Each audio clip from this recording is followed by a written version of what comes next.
Hello, Sholo High School students and families. I'm Mr. Monette, and I'm here to talk about our new attendance policy that's going to go into effect next semester. And I'm talking about spring 2024, and this is going to affect every student that comes to our campus. You know, it's no secret that student attendance is really, really important when you're a brick and mortar institution, and that's what we are here at Sholo High School. We are a traditional brick and mortar educational institution where attendance does matter. You know, thinking back on the pandemic, it really opened up a lot of opportunities for people. A lot of people started working from home, and we saw the advantages of those sorts of opportunities that were presented. However, here at Sholo High School, while we do offer standards-based grading so that students can show mastery in their skills and knowledge, we still have a standard of good attendance that we need to be passing along and teaching our students. And this is, any place you work, any place you go in your future, there's going to be an expectation of good attendance. And so we're really falling back on our vision for the school is that every student will be ready for their next step of their education and career action plan.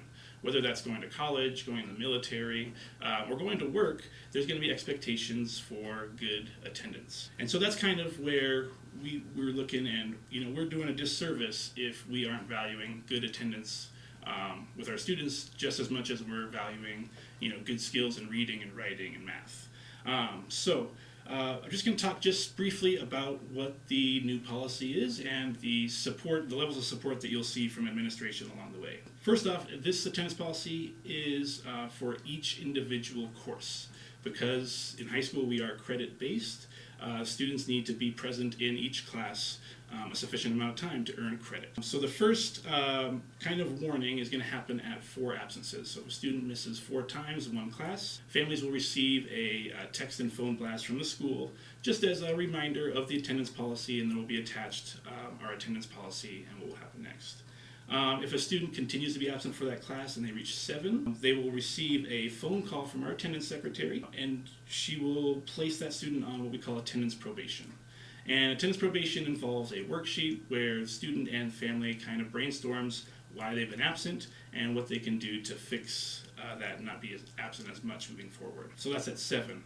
Finally, at 10 absences in a course is when students will lose credit for that course, meaning at the end of the semester, if they don't rectify it through the process I'm about to explain, they will receive an F on their transcript, regardless if they had A's and B's on all of their assessments, and the standards-based grading shows that they would pass that class.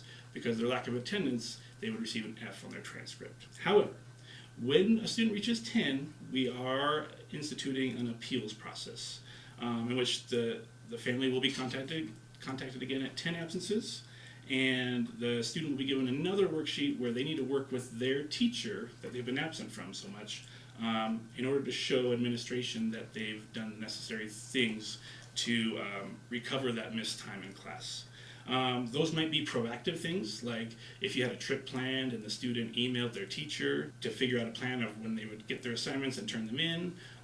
They show that they attended Mastery Fridays at certain times. But that is going to be on the student to show that they have done enough work to show that even though they've missed that many days, that they've received enough instruction and time working with the content in that class. So that's at 10, that process starts. After a 13th absence, 13 is the cap. If a student reaches 14 absences in a class in the same semester, there is no appeal process granted for that. They will lose credit. They will have an F on their transcript for that class. And we think we're being pretty reasonable with this because 14 absences in one semester is 20% of the school days. The state classifies 10% absences as excessive. So we're giving twice that amount before there's no chance to earn credit. So please look over the letter that was sent home earlier this week.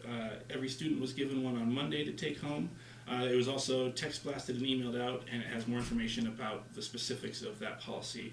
But if you have any questions, please feel free to call the school, 928-537-6200. You can request a call back from an administrator, or email the school, slhs@sholo.education. Thank you, and have a great holiday and a Happy New Year.